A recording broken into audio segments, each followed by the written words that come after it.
Assalamualaikum warahmatullahi wabarakatuh. Perkenalkan, nama saya Khairunisa Fazanabila dengan NIM 2311050070.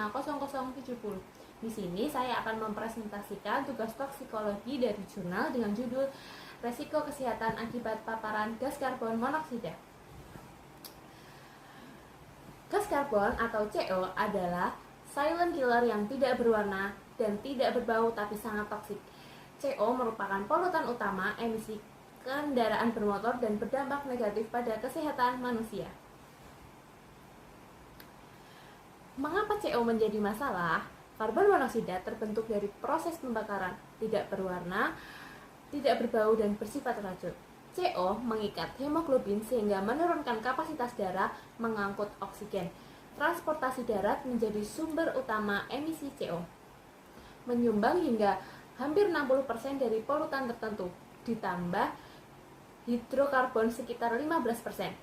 Peningkatan kendaraan bermotor, konsumsi bahan bakar, dan kepadatan lalu lintas memperburuk kualitas udara, memunculkan masalah seperti kemacetan, kenaikan konsumsi BBM, dan peningkatan konsentrasi emisi yang sering melebihi ambang aman. WHO melaporkan jutaan kematian terkait polusi udara global dengan dampak besar di kawasan Timur Tengah dan Asia Tenggara. Gejala dan spektrum klinis. Paparan CO menyebabkan gejala ringan hingga berat, pusing, sakit kepala, mual, mata pedih, mata berair, nyeri dada, penglihatan kabur, sesak nafas, muntah. Kondisi lebih berat termasuk penurunan kemampuan gerak, kemampuan sistem kardiovaskular, serangan jantung, hingga kematian.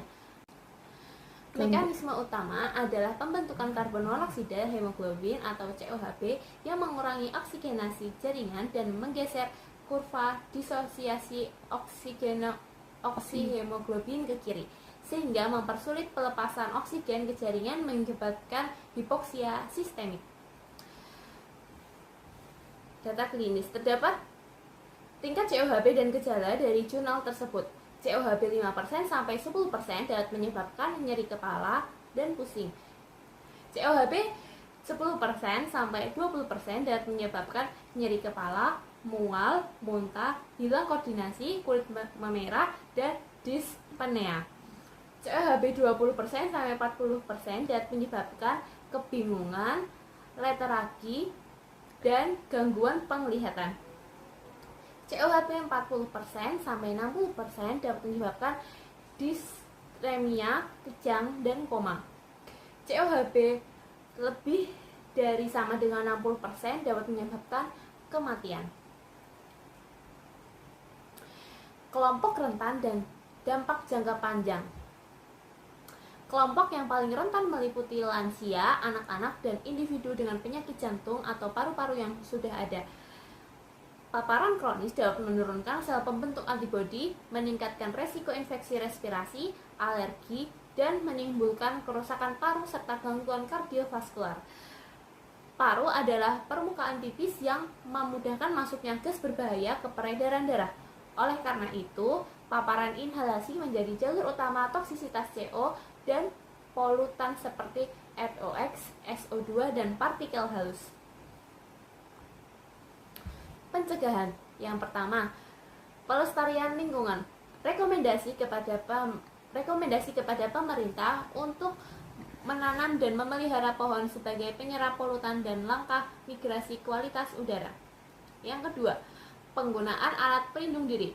Masyarakat disarankan memakai APD seperti masker untuk mengurangi paparan CO. Masker juga membantu menurunkan inhalasi partikel dan beberapa gas berbahaya. Yang ketiga, kebijakan pengendalian emisi. Peningkatan pengawasan ambang batas emisi kendaraan bermotor, penerapan standar yang lebih ketat, dan insentif untuk kendaraan rendah emisi atau transportasi publik yang bersih. Yang keempat, aktivitas publik untuk pengurangan paparan. Mendorong kegiatan Car Free Day, manajemen lalu lintas, dan kampanye edukasi publik tentang bahaya CO serta langkah-langkah pencegahan sederhana. Kesimpulan, Dari presentasi yang telah saya sampaikan dapat disimpulkan bahwa paparan CO menimbulkan spektrum keluhan kesehatan dari ringan hingga fatal. CO menurunkan kemampuan peningkatan oksigen darah melalui pembentukan COHB. Gejala muncul ketika COHB lebih dari sama dengan 2% dengan gangguan jantung dan paru yang lebih jelas saat COHB lebih dari 5%. Secara populasi, peningkatan jumlah kendaraan dan emisi yang tidak selalu memenuhi ambang batas memperburuk resiko kesehatan masyarakat. WHO menetapkan batas paparan untuk mencegah peningkatan COHB. Sekian presentasi dari saya, kurang lebihnya mohon maaf. Wassalamualaikum warahmatullahi wabarakatuh.